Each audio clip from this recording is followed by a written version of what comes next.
মানে আমার কাছে শাকিব খানের আজ পর্যন্ত মনে হয় বেস্ট মুভি দেখলাম। শাকিব খান তো পুরাই জোস। বলিউড আমি আর কখনো দেখবো না, সত্যি কথা। বাংলাদেশের মুভি হিসেবে মানে এরকম আমি অ্যাকশন মুভি দেখিনি। মেয়েদের ক্রাশ খাওয়ার মতো আর কি লুকটা ছিল, খুবই সুন্দর, এত কিউট লাগছে। হাজবেন্ড আছে পাশে।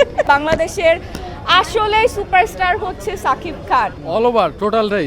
তুফান কেমন ছিল? অসম ছিল। মূলত হচ্ছে সাকিব খানের লুক অসম।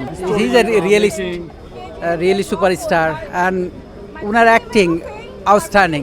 এটা হচ্ছে মানে হলিউড অ্যান্ড বলিউডের মতো একদম অ্যাক্টিং করছেন। ফাটাফাটি অ্যাকশন ছিল, স্টোরি হোয়াট এভার, বাট পয়সা আসল। না, আমার কাছে অ্যানিমেলের কপি মনে হয়নি। আমি তুফান 2 এর জন্য অনেক বেশি এখন এক্সাইটেড। মানে আমার কাছে শাকিব খানের আজ পর্যন্ত মনে হয় বেস্ট মুভি দেখলাম। মানে শাকিব খানকেও যেমন লাগতেছিল দেখতে, সবকিছু আপনার অ্যাকশন বলেন, অ্যাকশনটা অনেক ইমপ্রুভ। বাংলাদেশের মুভি হিসেবে মানে এরকম আমি অ্যাকশন মুভি দেখিনি। খুবই ভালো ছিল। একদম চঞ্চল চৌধুরী তো একদম পুরাই ফাটাই দিছে, এত কিউট সে হচ্ছে।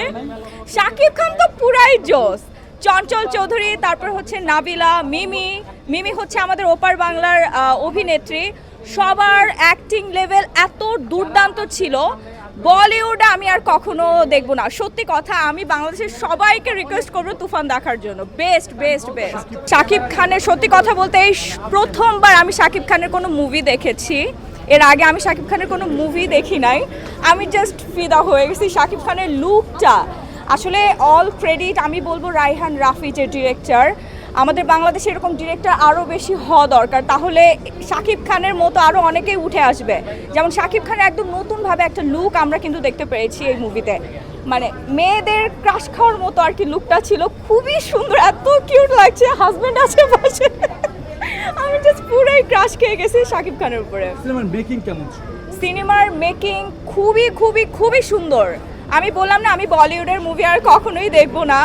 এত ভালো ছিল কালার ক্যারেক্টারিং, তারপর হচ্ছে এডিটিং এত দুর্দান্ত লেভেলের ছিল, জাস্ট ফাটাফাটি। এক কথায় বাংলাদেশে যে এরকম মুভি হতে পারে সেটা আমার কখনোই আইডিয়া ছিল না। রায়হান রাফি শাকিব খানকে তুলে নিয়ে আসছে। আসলে আমাদের বাংলাদেশের যে সুপারস্টার, মেগা স্টার, সেটা আজকের এই মুভি তুফান দেখে আমি বুঝতে পারলাম বাংলাদেশের আসলে সুপারস্টার হচ্ছে শাকিব খান।